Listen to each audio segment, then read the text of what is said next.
Alright, so this is my blog post for week 3.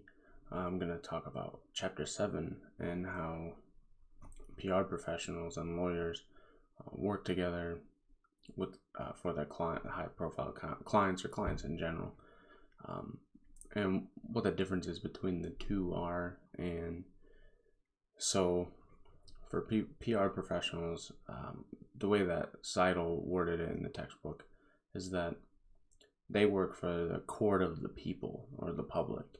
So they're more geared towards how the public is going to look at a situation that a client is in, and what's the best way to either minimize the damage to the reputation of the client, or how they can win the public back over.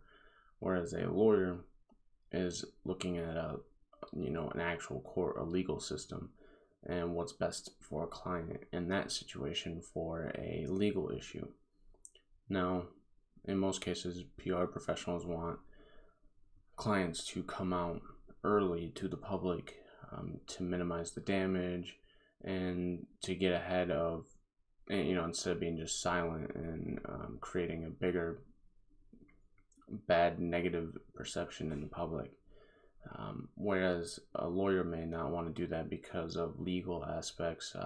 Maybe it's better to not speak about the issue until they go to court, or they don't want to say anything that can criminalize them to the public. Maybe saying something that I did do it. They don't want the client coming out and saying that because then it's just going to not help them in their legal aspect in court. And so it's interesting seeing how the two can work together.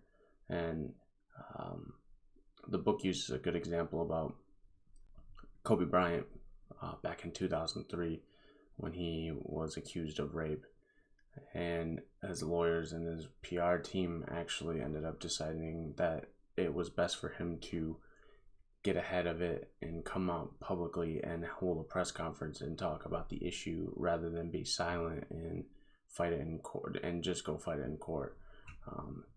And those, he came out publicly and said that he didn't do it. He denied all the allegations and everything, and then ended up going to court, and then the charges ended up getting dropped. And so he actually won on both fronts. He won the public back, and he won in the court. So chapter 7 was actually really cool, seeing how lawyers and PR professionals can work together, what their differences are, and how they work with the client.